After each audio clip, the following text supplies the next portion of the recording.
My name is Roland Bullivant. Thank you for attending this, the first of our GDPR webinars. We'll give you some information about the next one towards the end of this session. I'll make sure the technology works. Okay, so as I said, my name is Roland Bullivant and I look after sales and marketing for Silwood Technology. I'm joined today by our technical director, Nick Porter, who will be taking you through how Sapphire can help to accelerate some of those tasks associated with finding what's called PII, or personally identifiable information, for GDPR compliance later. But before that, I'm going to spend some time providing you with an introduction to GDPR and the importance of metadata for the data aspects of GDPR, and then with a focus on the challenges that are particularly presented by CRM and ERP packages. Then I will hand over to Nick for a demonstration, and there'll be an opportunity to ask questions. Then if you have questions during the session, please add them into the questions section at sort of towards the bottom of the GoToWebinar panel that you have in front of you, and then we will answer those as we can as at the end of the session. So what is GDPR? Now, I'm guessing most of you may have done some research or some reading into it. The purpose of the General Data Protection Regulations is to protect the personal information of European Union citizens, so that's people that live within the EU, and also to give them more control over its use and what's done with it, and what they can expect the organisations that hold that data to do with it for them, and to enforce a higher level of compliance and cybersecurity across businesses and other organisations. The GDPR introduces much higher fines and penalties than were applicable under its predecessor, the Data Protection Directive, which started life in 1995 and finishes in May next year when GDPR comes into effect. And you could say that these new serious, much bigger financial penalties really make data protection a board-level concern, and companies who fail to look after or adequately protect their customers' information will face fines based on the gravity of that incident and the duration of it. So there's some fines. I will talk about those briefly in a moment. And obviously, if the fines aren't enough, the data protection authorities, which are called DPAs, will happily name and shame those who don't meet the required standards, potentially causing damage to a business. United Airlines springs to mind in terms of what negative publicity can do to an organisation very quickly in today's world.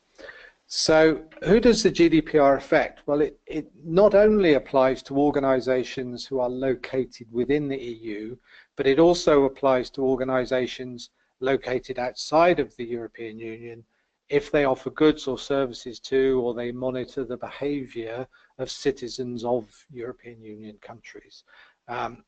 It applies to all companies who are processing and holding the personal data of those subjects, regardless of the company's location and regardless of where that data is stored. So even if you store the data in New Zealand, it's still, and the data is about people who are EU citizens, and these rules still apply.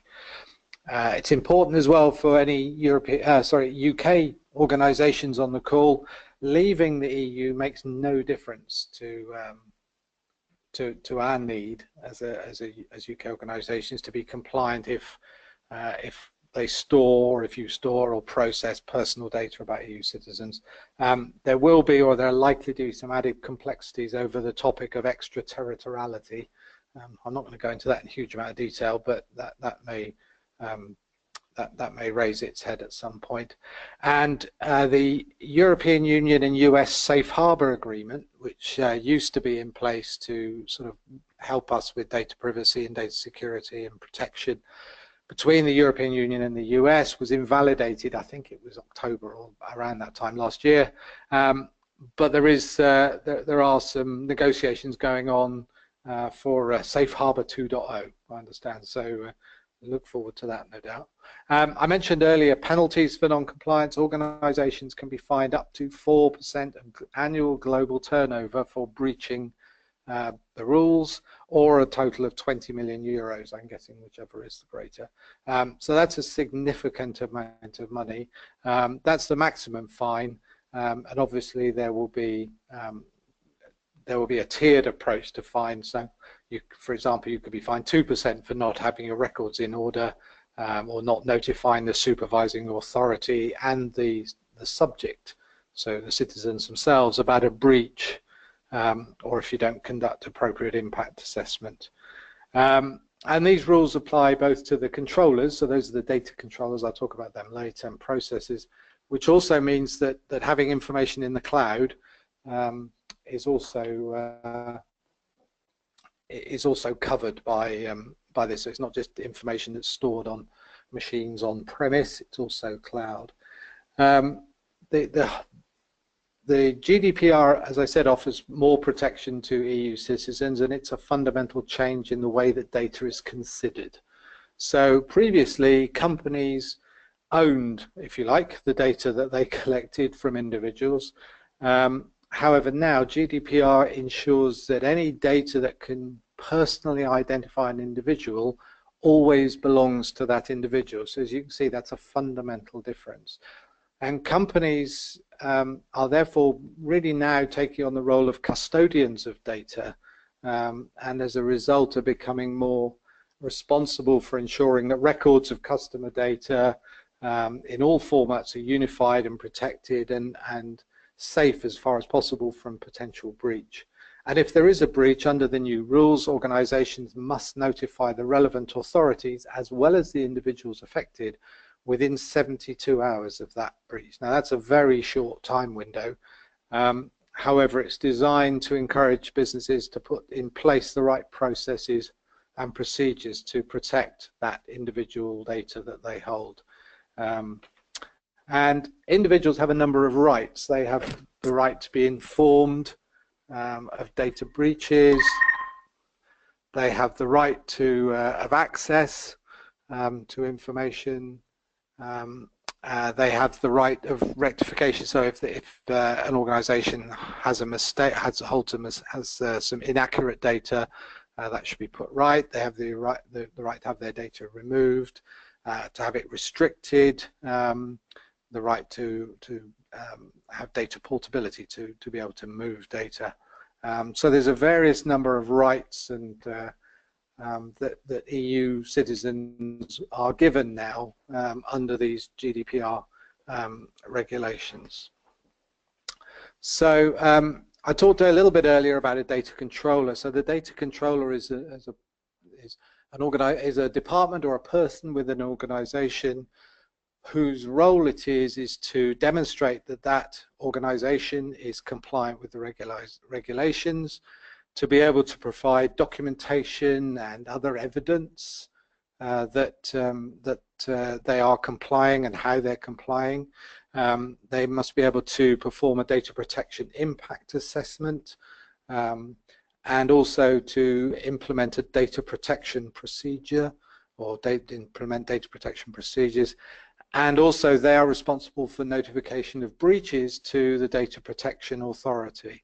And if you want the words from the rules themselves, it's Chapter 4, Article 24 states that the controller shall implement appropriate technical and organizational measures to ensure and to be able to demonstrate that processing is performed in accordance with this regulation. This means knowing where PII data is and what's being done with it.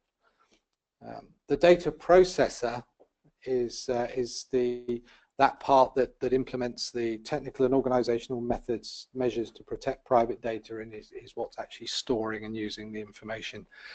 Some organizations who have a very large-scale systematic monitoring, or a public authority or organizations that engage in huge amounts of processing of sensitive personal data will need to appoint a data protection officer, but many, I'm guessing, will not.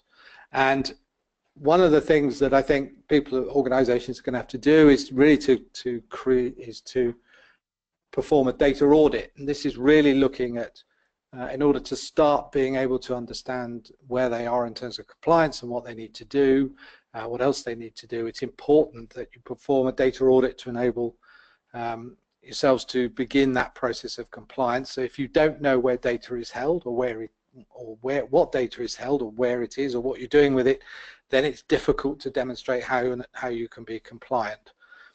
So there's a variety of fundamental questions that need to be asked, which is what data is being held about EU citizens? Is it being collected from third-party sources? Where is it stored? Why is it being kept? You know, do you want to keep it because you're going to profile it to try and sell more things to people, to customers? Are you keeping it to optimize processes? Do you want to sell the data itself? There's all sorts of reasons why you might want to be keeping that data. How sensitive is it? Is it healthcare, genetic, disability, or financial information, which is much more sensitive than demographic information? And then lastly, and also importantly, how is that data accessed and used, and is it shared outside of the organization or between the organization? And personally identifiable information is personal information, and the GDPR states that it has to be processed lawfully and collected for specific reasons. If you want to keep it, then it should be kept for the length of time it is needed for a particular task. But if you then want to keep it on for archiving purposes, for scientific or research or anything like that, that's fine. But you need to be able to show that that's the reason you're keeping it, and the data should be accurate and where necessary kept up to date.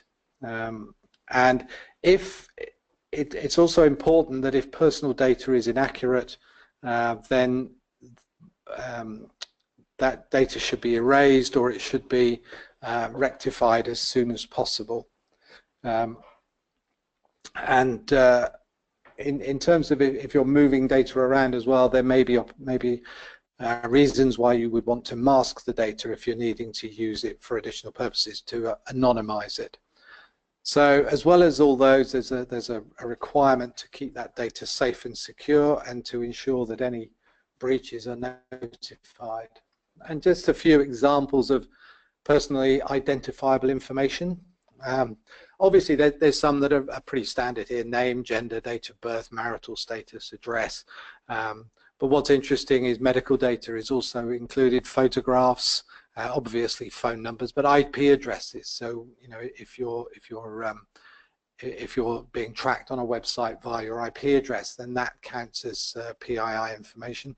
Credit card, bank accounts, social media information, so your Facebook account, if you give that to somebody, if your Twitter account or Pinterest or whatever, any government issued information, genetic data, anything that is able to be, that could link to you or to that person as an individual, is what's classed as personally identifiable information. So it's much broader than it used to be under the old guidelines from 1995. And the question of course for many organizations is, where is all this data stored, and what's done with it, and is it secure? So one of the things that it's important to start doing pretty quickly, if you haven't already started, is to define the scope of data to be included. In your GDPR compliance, so where is all that PII information held? What sort of applications are storing it? And then to locate where it is, and locate those instances of the in-scope data. And of course, remembering that data has a tendency to replicate and spawn out across an organization. So if you just take, for a quick example, registration for this webinar. So for those of you who are EU citizens, thank you very much. You very kindly registered for this event and provided us with some basic information which was stored on GoToWebinar, who's our platform for putting on these events. And if you're not already in our CRM system, some of you will be, some of you are not, then it's more than likely that your details will be copied there. So that's the second place where we keep them. And we may add other information such as job title or Twitter ID or whatever, that or a LinkedIn profile or whatever into that CRM system. It's standard process. And then also, in order for us to sort of have a review of who'd registered and look at the names and addresses, we downloaded that list from GoToWebinar to an Excel spreadsheet. So we then have another place where that personal information is held, where that could also be shared or reused. And if subsequently you decided that our product Sapphire was for you and you wanted to buy the product, then your information may end up in our accounting system, in our sales ledger or whatever. So you can see how this personal information sort of starts to spread out through an organization. So it's important to understand the impact, the lineage, and where this information comes from. And it's also important that you apply, policies for that data, which brings you in line with the GDPR regulations. So defining the scope of data to be included is really going to be dependent to a large extent on the type of business that or organization that you are. Healthcare information is likely to be different and possibly more detailed than manufacturing. It's going to be absolutely critical. This is not, GDPR compliance is not an IT only project. It needs to have consensus across the business as to what is in scope, where is that data, etc. Why are we keeping that data? What are we using it for? And much of that information is going to be in the heads and minds of the business user or the business person, rather than purely within IT. So there needs to be consensus on how this is going to be scoped out and how we're going to use it, so that we can start to catalog all of those systems that hold the data that are in scope. And that could be, as I said earlier, things like spreadsheets, departmental systems, web-based systems, anything where there is an interaction with that individual, as well as the enterprise-wide sort of packages that we're going to come on to talk to in a minute. And locating the instances of the in-scope data, so where is the data within those systems, if you're a larger organization, you may have tens, hundreds, or possibly even thousands of sources which may or may not have personally identifiable information. So this is potentially a big and possibly quite tedious task for somebody. You're likely to have multiple sources. So once the detailing of a catalogue of likely sources and what they hold is complete, it's going to be important to get into the detail of how and where that data is stored. And this could be, as I said earlier, a very large task, but particularly if you haven't already got a data governance or data management process or procedure or set of technologies, or it's not been a priority in the past. It needs to be a priority now. And there are many ways to try and find the location of data, which can include profiling and sampling of information. However, in order to be able to demonstrate accuracy in the analysis of the PII data sources, understanding the metadata in those sources and those data sources, especially for the most complex applications, which will be, I'm guessing, your ERP and your enterprise resource planning and customer relationship management packages, those are going to be the most challenging. And so metadata, understanding the foundations of that information, is going to be a good place to start. And metadata provides the foundations for data analysis, and being able to access and understand and exploit it will help to unlock the value of your data, as Gartner says there, as well as provide the pointers on your journey to PII, to understanding PII, and to to GDPR compliance. And I've stolen this diagram from Donna Burbank of Global Data Strategies. I thought it was a great checklist, which you might like to think about, because a lot of those topics are very pertinent to PII and to GDPR. So, what is who created this data? Or where did we get it from? Where is it stored? Why are we storing it? What is its usage and its purpose? What are the business reasons for using this data? How long do we keep it? When does it need to be purged and deleted? Where's a backup? And what are the privacy or security policies that regulate this data? So as well as trying to figure out the data model itself and where the data is, there's a matrix here that can give you a start point in terms of how do we answer some of those questions about the who, what, where, why of data for PII or of PII data. So understanding data is great, or having access to data is great. The trouble with metadata is it's not all created equal. So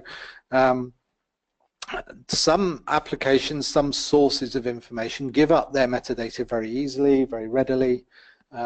So examples of those are a standard relational database management system. You might have built a homegrown application on top of that, or whatever, or you're storing some information in an Oracle or SQL Server or a DB2 database. Desktop packages, desktop applications, smaller packages, etc. I don't know whether machine or sensor data might be relevant. It could be if it was a medical device at home that someone was that you were capturing data from in order to understand someone's health conditions, and social media, etc. But all of those types of applications, there's many more, their metadata is relatively easy to find. There's tools to a number of tools you can use, or there's information on the internet you can find about it. I've got an example here. So this is a sample Oracle database. I think they use it for training or something, but it's about a student information system, and you could pretty easily figure out which, if you were presented with this in the context of PII, it would be very easy to figure out where the key data is being held there: student number, social security number, date of birth up in the sort of middle there, maybe the student number. So there's all sorts of information there that is very easily found, very easily discovered. However, not all metadata is equal, as I said, and there are much harder sources to try and figure out. So typically, these are the large CRM and ERP packages from SAP, Oracle, Salesforce, etc. Increasingly, we're finding Salesforce is much more than a small departmental application, and other large packages, application packages, and perhaps unstructured data as well might be more tricky to understand and discover the metadata. And as an example, here's 5 tables from an SAP system. If you contrast the metadata in this example of a few SAP tables with the student database I showed a couple of screens back, unless you happen to know what these mean, it's very difficult to figure out what data they actually contain. In addition, you notice there's no primary foreign keys, so it's impossible to determine, unless you're an expert or a specialist who happen to know. It would be possible to determine if and how these tables are actually related to each other in any shape or form. And this is a common feature across all the CRM and ER packages from Oracle, Salesforce, Microsoft, etc. This is a slightly bigger view of some SAP tables. It just gets worse because these systems have thousands of tables. SAP is by far the biggest. It will have at least 90,000 tables of this type, or that look like this, unless you have a sort of specialist mechanism for dealing with this type of metadata. So the challenge, if you will, and you know, why you might be worried if you've got if you're trying to be compliant with GDPR, much of the data, the transactional data, the personal information data is likely to be in your CRM and your ERP packages. And the trouble, of course, I've just shown you, the metadata is inaccessible unless you have some specialist tools. There is nothing of any particular value in the system catalog. I've just shown you what you would get if you reverse engineer the system catalog in an SAP, or typically similar, you would get similar stuff from Siebel or PeopleSoft or JD Edwards, for example. Then the data models are extremely large, so even if you could reverse engineer them with a normal modeling tool, you'd never be able to navigate 90,000 plus tables. They are incredibly complex data models, and the level of customization means that there's no way, even if the vendors were able to provide you with a standard data model, and they don't, it would be very not particularly useful for you. Now, in the context of GDPR, the need for metadata is in my view very important. We have our data sources, we have data governance programs and systems to try to manage and protect that data, to understand and document what we're doing with the data, why we have it, etc. And then we need systems, we need mechanisms for identifying that data, for protecting it, and for detecting breaches. And metadata helps in that environment by giving you that fundamental data model of where all the information is that you need in order to be able to deliver those data, the governance and identification protection environments. So just briefly now talking about Sapphire in the context of this. So what Sapphire enables you to do is, and it is it's a unique product for doing this. So you get an opportunity to be able to uncover and look into the rich metadata that does exist in these packages. It's just hidden away. So Sapphire, excuse me, reverse engineers or extracts the rich metadata from these packages and then brings it into a repository where the data professionals in your organization, the data analysts, the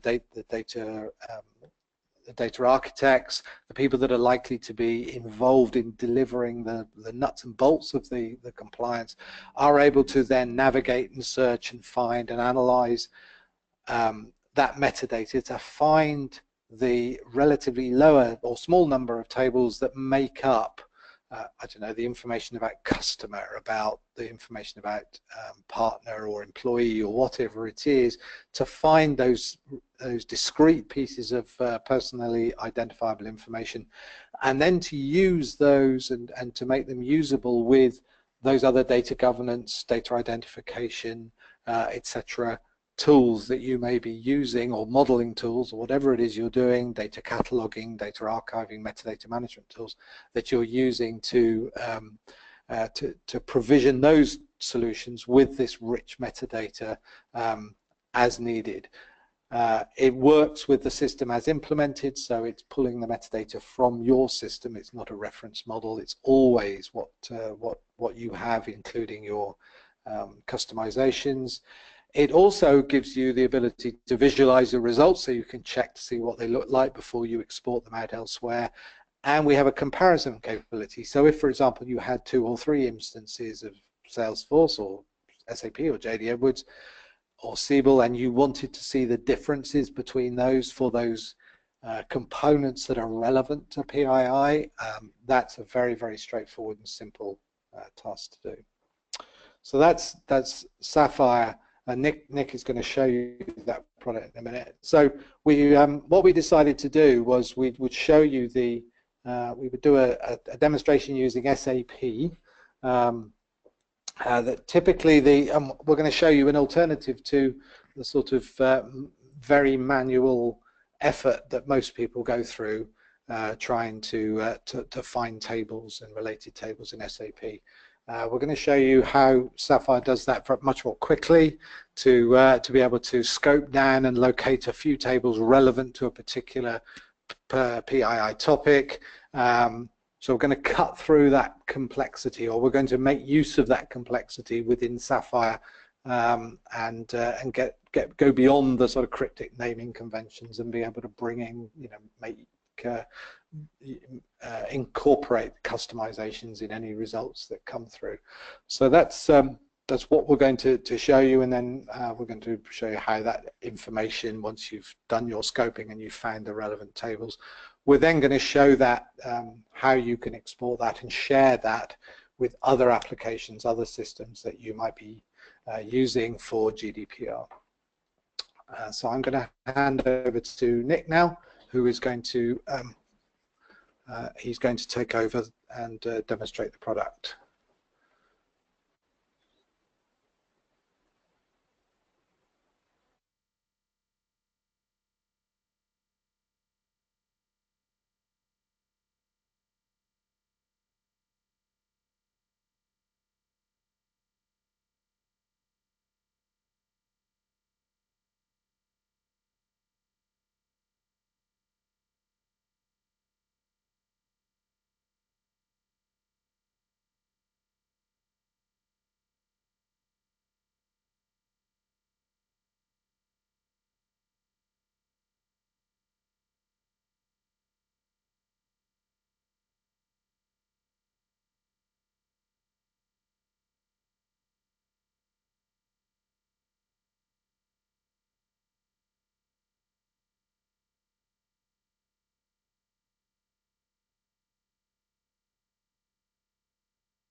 Sorry, we have a small problem with Nick not being able to actually speak, so we will actually have Nick dial in again.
Hello, can you hear me? Right, sorry about that, folks. One thing we've learned about webinars is if it can go wrong, it will go wrong. So forgive me, forgive us for that. So just a couple of minutes to try and give you a flavor for what the product can do. We're going to look at an SAP system. As Roland said, it's by far the biggest in terms of the amount of metadata in these packages. This view here gives you a list of all the tables, for instance, in a typical SAP system. It's a list of all the tables, and at the bottom there you can see, in this particular instance, there is nearly 100,000 tables. So locating PII information in the system this big, very daunting, very, very difficult thing to do. As Roland said, there's kind of no sort of silver bullet for addressing that, but Sapphire has some very capable features to support you in identifying those pieces of information. So what I want to do is show you how we might sort of pick out one of those things. Let's for instance think about ethnicity. Ethnicity is probably going to be one of the PII aspects that you want to consider.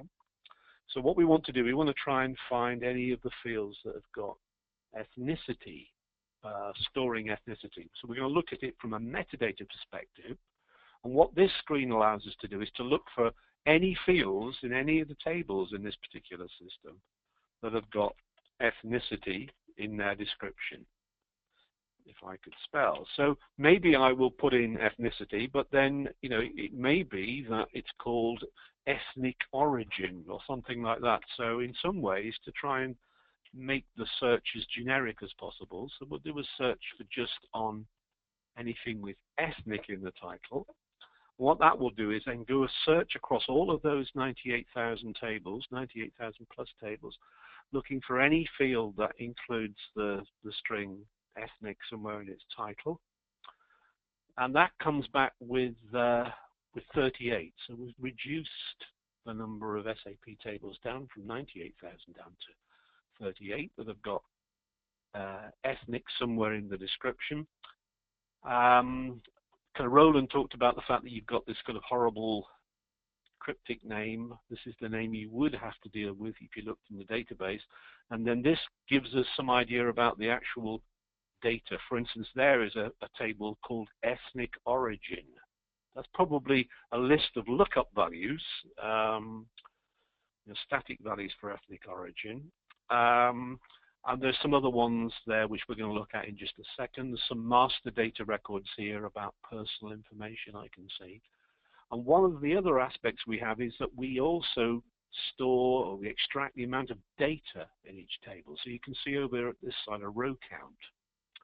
So whatever we're trying to do in terms of PII, obviously we only actually want to do it with tables that have really got data in them. And if they're empty, if they've got no data in them, then we wouldn't really be interested. So perhaps the next thing we might do is to say, well, we want the row count to be at least 1. So we're looking for tables that have got ethnic in their title and they've got at least 1 row in the table. And that brings then the result set down to 11, which is not looking too bad. So what we could maybe think about doing now is looking at some of these in a little bit more detail. For instance, ethnic origin, the one we sort of talked about earlier on. We go into that and we can see really this looks like it's a list rather than it being particular recording of individuals' ethnic origin. It's more like a lookup table of possible values. So that's probably not something we want to include in GDPR. But whatever we do in terms of starting to record this now, what we probably want to do is create what we call a subject area. And a subject area is like a grouping of tables. So I'm going to call this GDPR ethnicity. So this is like a sort of folder where we're going to group the tables together. And then we can take that set of tables and we can add those to that ethnicity. So we're recording the fact that these are some candidate tables that we're going to now want to perhaps go on and look at in more detail or look at in terms of governance of the containing data. So let's go back to the list of tables, and one of the ones that I can see there is HR master record additional personal data. Let's drill into that one. And we now see the structure of that table. We're seeing all the fields again that make up that table. And sure enough, down there, look, here is ethnic origin. Here's one of the ethnic fields. And there's a whole bunch of, here's one, ethnicity. That probably is something we need to worry about. Religion, disability. There's a whole bunch of fields here which are probably PII related. And just imagine the difficulty of trying to do this without this ability to look at the metadata and understand the context of the data. Another thing we might want to do also is look at the context of how this data is used. And in the case of SAP, what the product allows you to do is to look at a hierarchy of objects. So you have to look at components in SAP and programs and functions. And I could now, taking that HR master record, this one that's got ethnicity in it, I could search in this hierarchy for every place that that particular table is used. It was called PA 0077. I can search in that hierarchy, and it finds that that particular table is used in 11 places.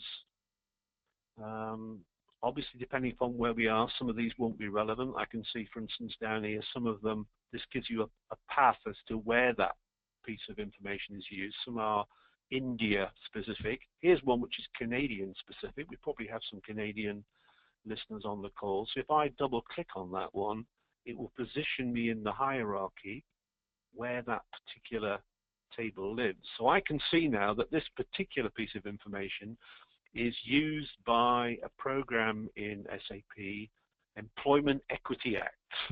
So I can now see how the data is being used. There's the table. There are other related tables as well. I can see a piece of functionality in SAP which actually uses this particular piece of information. There's a lot more functionality in the product. We are, especially as I lost the audio, we are running a little bit behind schedule now. So what I think we're going to do is pass back to Roland to wrap up.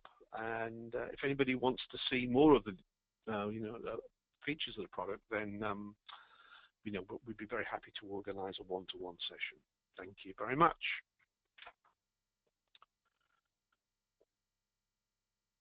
Okay, thank you, Nick. I think at the moment we do have some time for questions, but I think at the moment we don't have any, so I'm going to just move on. That's right. Okay, so I did mention right at the beginning that we have another webinar. The next one is we're running in conjunction with our partner, Datum Strategies. The main speaker will be Jonathan Adams, as well as you'll hear a little bit about me. And it's really really looking at more at how European GDPR regulations are going to impact data governance, and do some more introduction about it, talk about the implications to an organization, and most importantly, walk through a 6-step process for achieving compliance. So much more of a wider ranging discussion than the one we've had today, which has very much been focused around metadata. We are a metadata company, so excuse us for that. There will be some discussion about the technology solutions that are available both from Datum and ourselves, which will help to help you on that GDPR journey. It's 13 months, I think, until the GDPR goes into effect next year. So if you're not moving that way, it's probably a good idea to start considering it seriously. So what I hope we've given you an overview today is obviously the GDPR stuff, but around Sapphire, showing you that there is you can have confidence and be able to relax and stop worrying about the fact that it might be a bit tricky to navigate the metadata in your ERP and CRM systems for the purposes of becoming compliant with GDPR. Sapphire significantly cuts the time and cost of that data or metadata discovery, often by over 90%, because you're working with information that you can look at. And because you're doing that, it improves the accuracy and reduces the risk of getting some of these things wrong, which 20 million euro fine is pretty significant. And we do that really by giving control over how they find, when they find this metadata from these systems back to the data professionals, and faster access to the as-is metadata. As I hope Nick showed you, or I hope you could see from what Nick was showing you, a very small fraction of what Sapphire can do. The ability to very easily navigate and analyze and scope the metadata, and then you can use those results with other technologies. So if there's still no questions, which there aren't, so what you might want to consider doing next is, obviously you could sign up for the new